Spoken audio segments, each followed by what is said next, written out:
And in terms of, as people are looking at those different factors of durability, lifespan, energy performance, is that kind of another key factor? Like, how does that maybe affect the roof material that people might choose in terms of like their comfort inside and utility costs and that type of thing?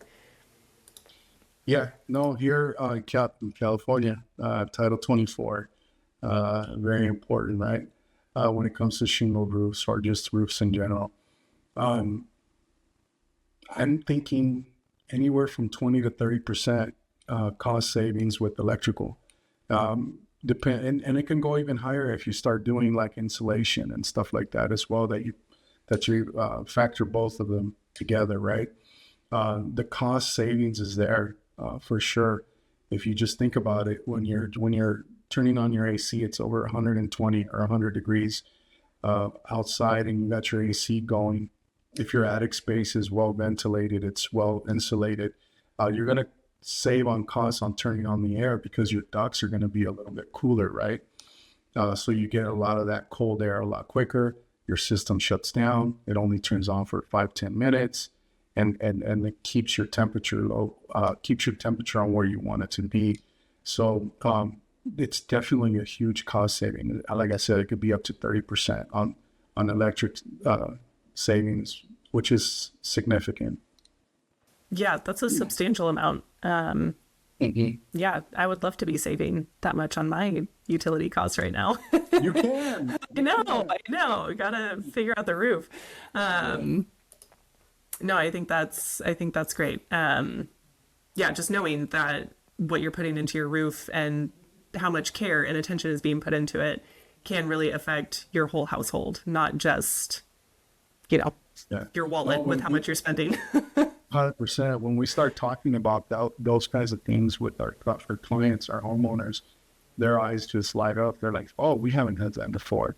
And it's, some of us do that. Some of us don't when we sit down with a client and stuff like that. But I think it's important that we ask these questions. And I think all these questions that you've asked so far, a lot of us forget about it. A lot of us don't put that into consideration. The maintenance, the cost savings for electrical, the right system, the right product for your region. It's very important that we start, educating the clients and the homeowners about that. For sure.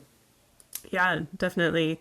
And I think another thing that, plays into that education also is aesthetics versus function, right? You want your roof to look good, but you also want it to function properly for that, the ventilation and be the right material to last longer.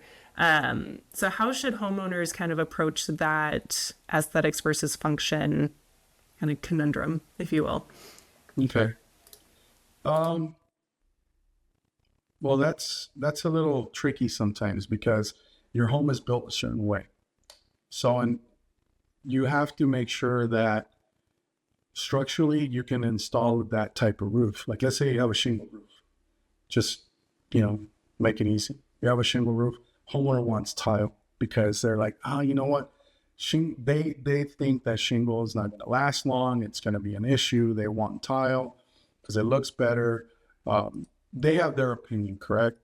So you have to make sure that the structure is going to be suitable for that type of tile.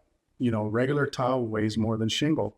So now you have to run into, making sure that that roof is going to be held up. So you might have to do lightweight tile. And then you start talking about what the differences are with lightweight and regular tile and educating the client regarding that.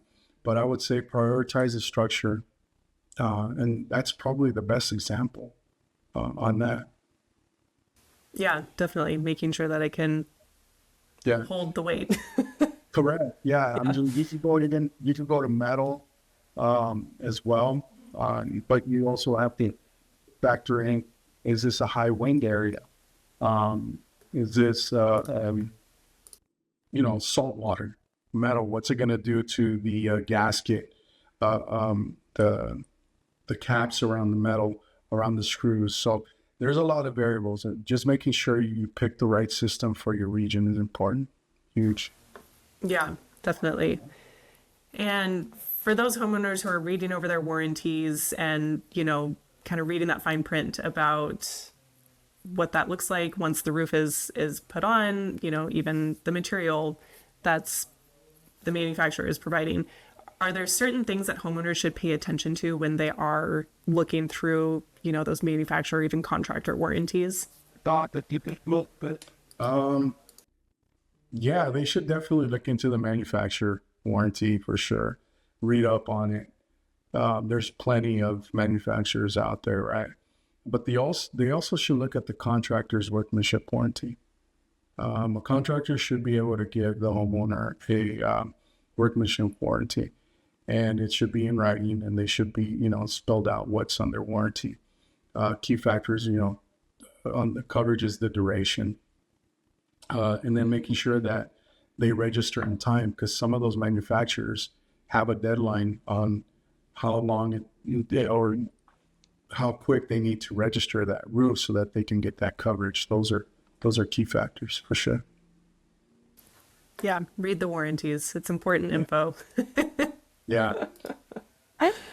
Yeah. A lot of it is, one page or two. It's not a lot, but, if you're sitting across with a client, sometimes it can get a little overwhelming with everything. But I think just taking it one step at a time, being patient, you'll get all the key factors.